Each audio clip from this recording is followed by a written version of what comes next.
Okay, well, good morning, everybody. Thanks for joining us on this Friday before Memorial Day. We actually have a pretty full agenda today. We are going to cover a number of topics. Before we jump in, I just got off the phone with Emily Mara from the United Way and talking about a couple of particular items in need for nonprofits, and wanted to give her quickly an opportunity just to jump on and be able to inform you all about that. So, Emily, if you can unmute yourself, the floor is yours. Hi, good morning, and thank you so much, Justin. Yes, we do have a community nonprofit partner that is in need of an enclosed trailer.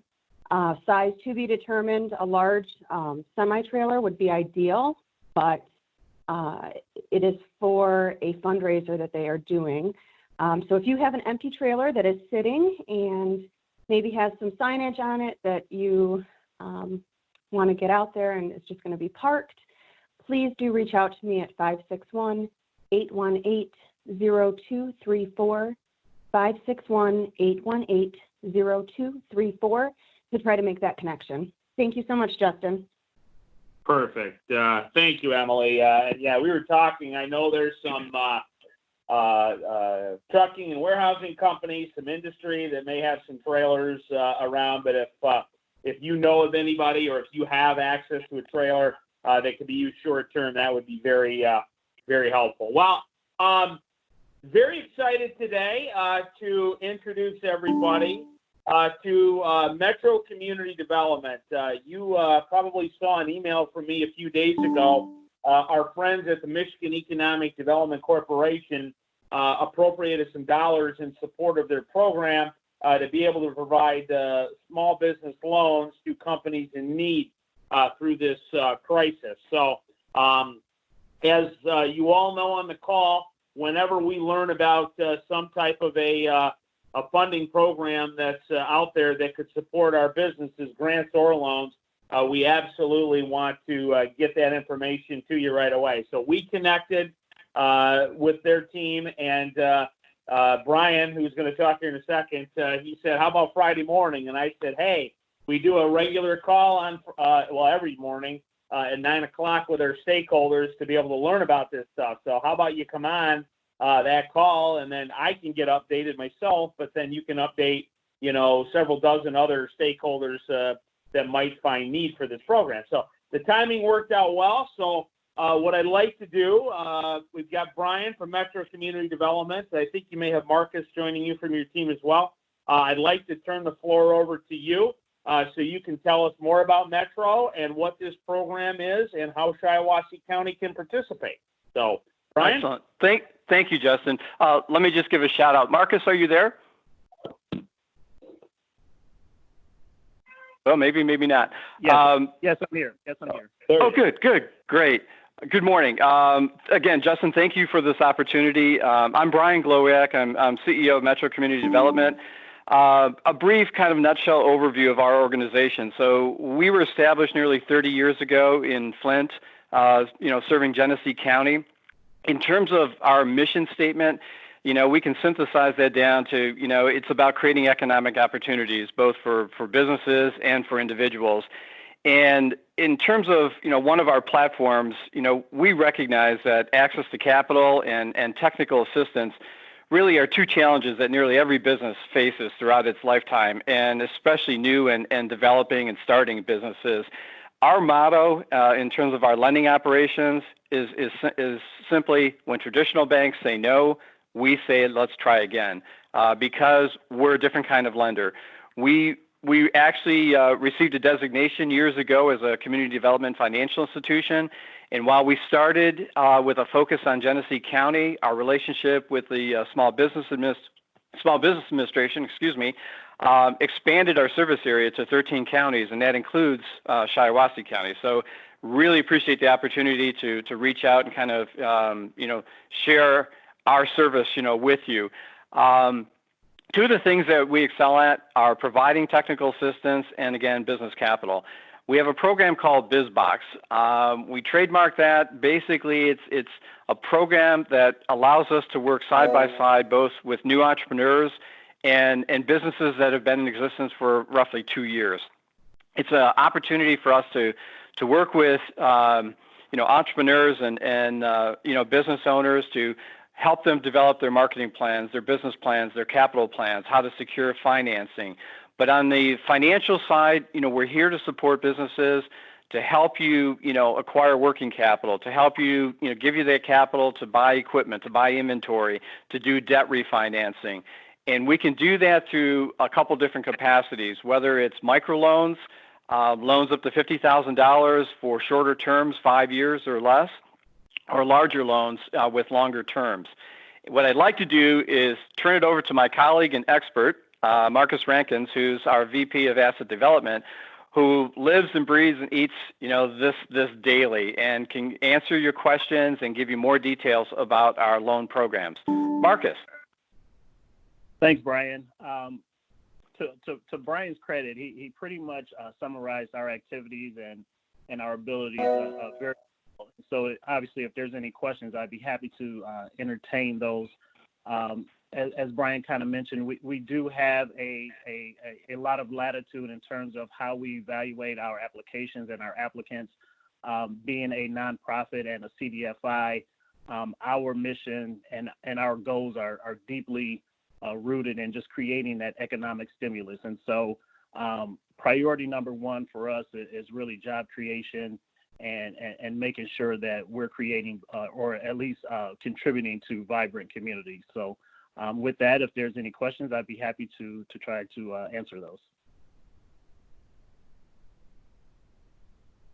So can I'm there may be some questions on the call for you guys. I'm curious. So you've got, how does this interplay, let's say, with a bank? So are you guys kind of like the bank doesn't work, so we come to you? Do you work in conjunction with the bank as a secondary partner? I mean, what does that normally look like? Justin, you actually hit the nail on the head. We actually work in both of those capacities. So if there is a borrower or small business that has made a go of it on their own and has attempted to get financing from a bank or from a traditional lender, and that particular application just didn't work out, that deal didn't work out, we encourage small business owners to give us an opportunity to evaluate that application. As I mentioned, we have a lot of latitude in terms of trying to make deals work. We have, a larger appetite for risk versus traditional lenders, and that was actually designed intently. We do not compete with banks. We actually consider banks and credit unions as partners.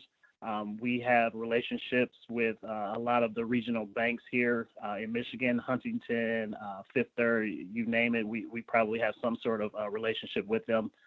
And so, again, if that borrower has gone to a bank and that deal just didn't work out, we do encourage them to give us an opportunity to take a look at it. In terms of working in conjunction with a bank, we also have the ability to take more or less a subordinate position if there's some gap financing necessary. So, say you're acquiring a $500,000 building and the bank is only willing to lend maybe $400,000 and they want first position, we're comfortable taking that second position and providing that gap financing. So we're really our mission is really to really encourage economic development and again create those vibrant communities. So and just for the folks on the call, I'm learning myself here too. So I'm obviously very curious, as I'm thinking about potential deals. What I'm hearing is if we have any company in Shiawassee County that has any type of a capital need, just talk to you guys, have a conversation right up front. Is that reasonable?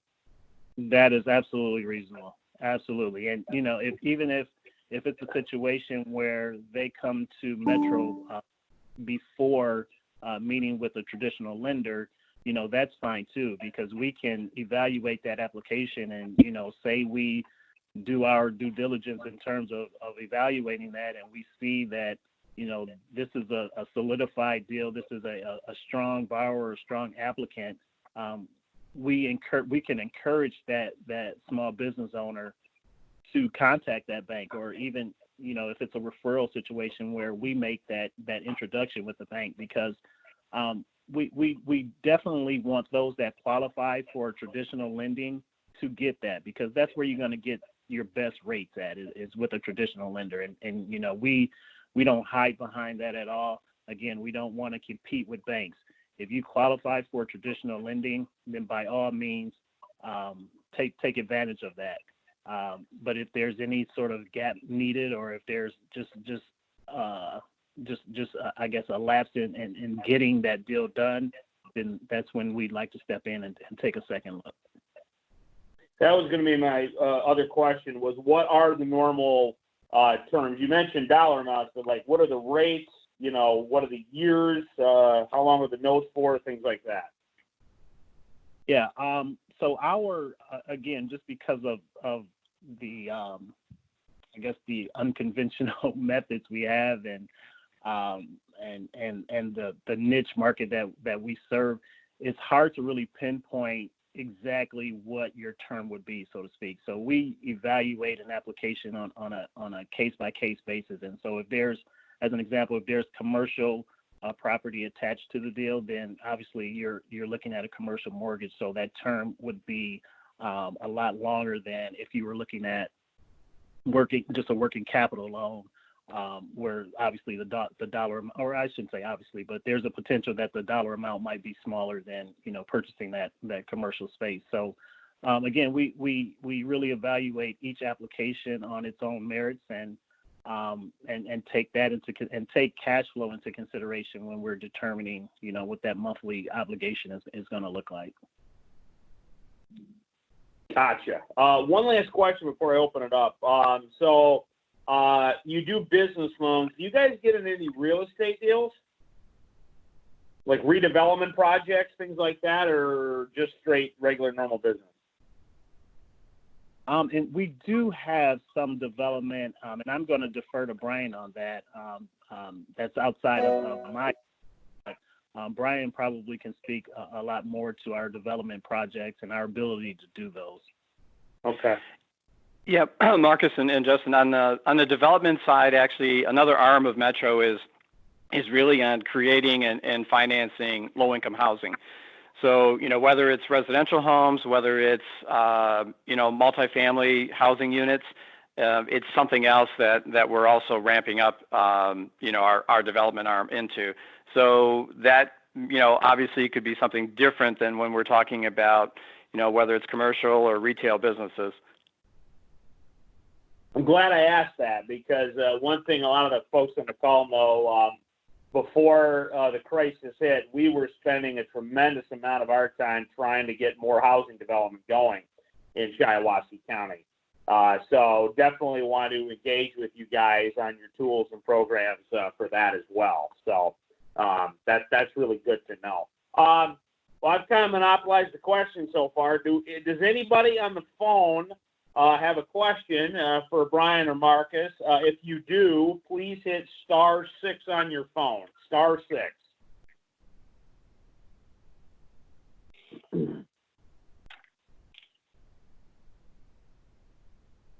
Any questions for him? Well, maybe we answered them all right now. Actually, one question we haven't answered, Justin, if we can, Marcus, go ahead. If you can give a shout out in terms of just leaving our contact information, with everyone. Absolutely. As far as website, you can go to metrocommunitydevelopment.com /business lending. Will take you to the page specific to our conversation today. And within that page, you'll see direct contact information for our two loan officers, Shanice and Tiffany. So you'll see their phone numbers with extensions as well as their email addresses. And so if you have any questions, any concerns, if you just want to bounce ideas, you feel free to reach out. Once again, that's metrocommunitydevelopment.com and look for /business lending. And that contact information should be available. Perfect. And do you guys have, and maybe it's on the website, do you have like a one-page flyer or fact sheet or anything that could be shared with our network? I'm sure we can, or I'm sure we do. Look through some files and I can shoot that over to you. Okay, perfect. Because what we like to do, and this is just some knowledge for you guys, and I think the folks on the call know this. We work very collaboratively. We have a Chamber of Commerce here in the community, Shiawassee Regional Chamber. We also have a satellite office of the Small Business Development Center here too in Owasso. We have a consultant on staff here too. So, and you guys might have engaged with her at some point. I think I've heard her mention Metro before, but we want to be able to share with their networks as well too. Sure. So, Justin, who is that contact there for the SBD? Cheryl Peterson is her name. Okay. Cheryl Peterson. Yep. So yeah, that's another. We've worked with SBDC before. Yeah, we've definitely Good. worked with SBDC. Yeah. Good. Well, yeah. What I want to be able to do, not only with the folks on the call, but all of our networks here in Shiawassee, I think you guys are another tool in the toolkit. Not only to help businesses that need some capital right now, but also going forward, as hopefully they want to grow. And then also it sounds like maybe even on the housing development side, there's some opportunities. So definitely want to strengthen that connection. Does anyone have any additional comments or questions for Brian and Marcus? Hit *6 on your phone. Anybody have anything? Justin? Oh, yeah, we do. This is Rick. Yeah, go ahead. Yeah, go ahead, Rich. Hi, Marcus and Brian. What I wanted to find out is what is the range of the loan sizes that you're involved in? Where does it start from, and how far, as far as a dollar figure would be reasonable?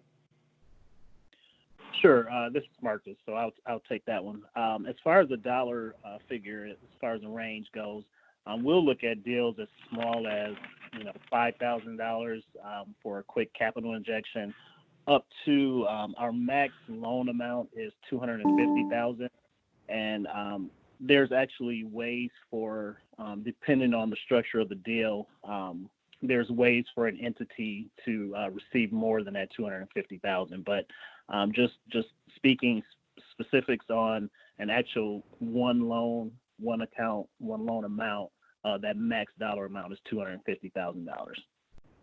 Okay. I appreciate that. Thank you. Sure, no problem. You're welcome. Thank you, Rich. Any other comments or questions from anybody? Okay. Well, guys, thank you for the introduction. Got an opportunity for me to learn, but also quite a few of our local stakeholders too. So definitely get a hold of these guys. Check out their website if you have particular needs. But then also we will be sharing this information out to our contact list. So hopefully, guys, we can start working on some deals together in the coming weeks and months. Excellent. Justin, I just want to say again, thank you for the opportunity to virtually meet everyone this morning. Awesome. Thank you, guys. And you're welcome to stay on the rest of the call, or you could drop off too. We do these every day. We just try to give a rundown on everything we're working on. So I will make sure we add you to our email list for all of our communications too. Excellent. Thank you again. All right. Thank you. All right. Well, great information. Another great tool in the toolkit, I think, for our businesses here in Shiawassee. So definitely get a hold of these guys if you want to learn more. The other speaker we had today is our friend Chris Schuler from GST Michigan Works. Chris has been on a couple times over the last several weeks to talk about different things that's happening. But Chris, you've got an update on some unemployment insurance agency stuff, particularly related to WorkShare. So go ahead.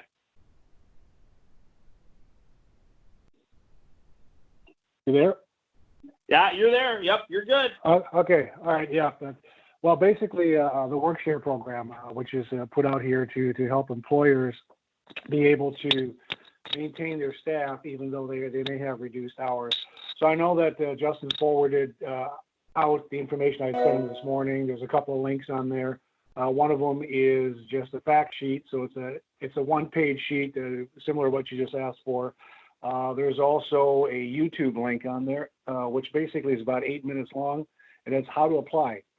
And then there's also one more Teams meeting left today here. It says 10 to noon, and the link is also on there. It's about an hour long. I just was on a call yesterday with that again, and it says 2 hours. The last hour is for questions and answers. Very, very worthwhile. I mean, it gives a lot of information during that 1 hour. If you're unable to log on with Teams and, watch the thing, just plug in your phone and listen to it, you can do that as well. But it gives a lot of information in a very short amount of time. But basically what the WorkShare program is, it's an opportunity for employers to reduce hours for their staff, but still keep them on. So basically, they can reduce hours anywhere between 10 and 60%. The employees are still eligible for that portion of unemployment, plus the $600 pandemic unemployment compensation. So it keeps them on your payroll. They're able to maintain their benefits, and you can stagger this. You can have multiple programs or units going on at one time, as long as there's at least 2 people in each unit. So say you have multiple shifts or different departments, you're able, and you need to reduce work, or you're phasing people back in, taking them off unemployment and bringing in with this program. You're able to do those different things. I would encourage people to go on to michigan.gov/workshare to be able to get some more information on it. I mean, there's a lot of information. I'm trying to keep this brief, so it's not an overload. But you can do this program up to 52 weeks. It's a minimum between 10 and 60%, or a minimum of 10% up to 60% work reduction. Not eligible for seasonal, temporary, or intermittent employment. But there's a time frame in which you need to apply, and that would be the middle of June. So again, get on to some of those links for those companies that are interested. Check out the michigan.gov/workshare site. You start these programs with the MyWham. This is employer driven. So your employees are laid off. Don't do this. The employer does. Now, the other thing is they can't do both. So they can't be on unemployment and do this program. So it's an either or. But the employer lets people know that they're doing this program. And again, all of this is explained during the webinar. Again, very, very thorough. So that's pretty much a quick synopsis. I've spoken just in the last 2 days. I've spoken with several companies on this. It works for some. It doesn't work for others, but it's certainly worth a look. Again, initially there's some legwork done by the employer, but once everything's in place, it flows very, very smoothly. So, Justin, if anybody has any quick questions, I'd be more than happy to entertain them. Yeah, thank you, Chris. And real quick, any other Michigan Works updates you want to provide? Yeah, I mean, we're still working with employers. We're still working with clients. The office is still closed. We're still all working from home. But McCarthy's still looking for people. They're looking for general laborers. That would be the solar project. Looking for general labor, starting anywhere between $14, $15 an hour. They're looking for electrician apprentices, which would be a higher rate. And then they're looking for electricians who are licensed, journeyman electricians who are licensed for the state of Michigan. They'll be starting at roughly $21 an hour. National Composites is looking for their multiple companies. They're looking for different people. All of those have just been posted on Pure Michigan Talent Connect. So people who are looking for some of those positions, feel free to check out Pure Michigan Talent Connect. I know Josh's Frogs is looking for some virtual people, some in-house people, and again, those jobs have also been posted. So things are starting to ramp up again. People are getting ready to open their doors. Now we're getting a lot of questions on what they should do as far as preparing, the 6-foot distance, the mask and everything else. And Justin, a lot of that information you had sent out as well. So it's just a lot of collaboration that way. As far as when our offices will be open again, We're basing that on the state offices. Once they start opening things up again, then we'll start phasing things back in as well. But anybody who has some employment opportunities, feel free to forward them to me, to Michigan Works, and we'll be able to post those for you and certainly make sure that people have an opportunity to apply for those positions. Very good. Anybody have any questions for Chris on either WorkShare or anything else related to Michigan Works? Hit *6 on your phone.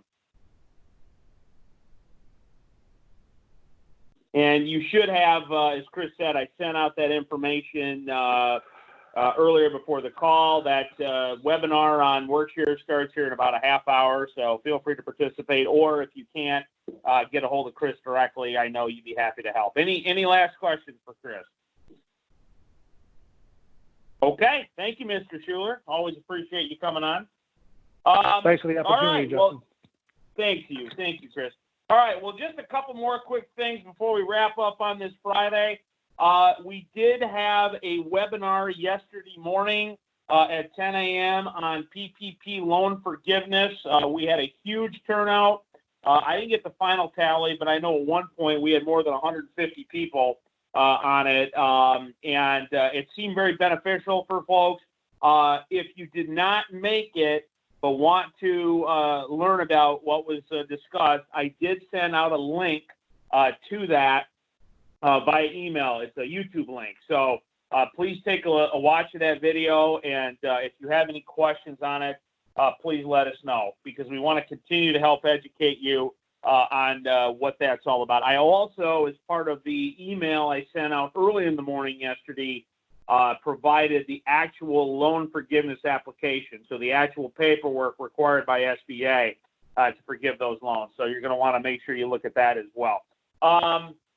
Jody, you had one or two things you wanted to jump in on? Yeah. Yesterday I participated in a webinar through the U.S. Chamber of Commerce Foundation, and they gave some good information on basically having a healthy work environment. And I just wanted to share their 5-part control strategy. So from the most effective to the least effective, the more you can implement of these 5 strategies, the better the safer your environment will be for employees and customers. So the first is to eliminate the hazard or the potential for the virus at all to spread, which is basically encouraging people to work from home where possible. Obviously, we're all finding that we can work from home. So if possible, keep employees working from home a little bit longer. The second is substitution. So bringing in core people only or staggering shifts so that you don't have your entire workforce in one place at one time. The third is engineering strategies. So having to do with your ventilation, keeping fresh air coming into the building. So if you have a setup where you can open windows, they recommend bringing in fresh air, using fans to bring in fresh air at the windows as long as they don't blow across from one employee to another. Obviously, that could be an issue. The fourth is administrative controls, like social distancing, sanitizing, obviously cleaning surfaces, limiting access to shared kitchens, things like that at first. And then the fifth is PPE, which we've obviously all been talking about. So kind of common sense issues, but things that you want to think about. The more you can implement of those 5, the safer your employees and your customers are going to be. So that was really the big takeaway, I believe, from yesterday. Okay. Anything else you want to add, Jody? Nope, I think that's it. Okay. I am going to send out an email. This is a little bit more of a niche thing, but there is a webinar coming up in a couple of weeks. It's for companies dealing with contractual issues related to exporting. Looks pretty interesting. So if anyone on the call is doing exporting, that's going to be something you want to probably take a look at. And then just my normal 3 now closing comments. If anyone needs testing, Memorial Healthcare is offering that, both virus and antibody. I am going to email out the updated list. Jody, you just completed this. We have an updated list of equipment and service providers for for personal protection. You added, is it 2 now, or are we up to 16 companies on there? Is that right? Yes. Yep, I added another one yesterday. And I do actually have one update for the gift basket list as well that I'm going to add today, and I can send that to you again to send out. Okay. Perfect. So we just took a call from a small business in Corona yesterday morning saying, I need some products. What do you have? I said, we got a spreadsheet of contacts. Here you go. So hopefully some of you are using that for your product needs. And the last thing is always to Chris's point, if you need help with hiring, let us know. We'll share that information. In fact, I get emails from you guys, and then I send those off to Chris. So he's aware of the job openings that are out there. So with that, we will not be on Monday, obviously, with Memorial Day, but we will be back Tuesday. Is there any final comments or questions for the week? Anybody have anything? Hit *6, please.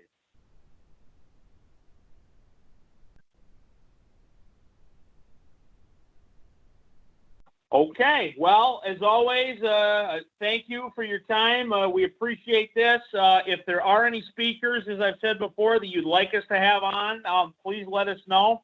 Otherwise, we wish you all a happy and safe Memorial Day weekend. And we will be back with you on Tuesday next week. Thanks, everybody.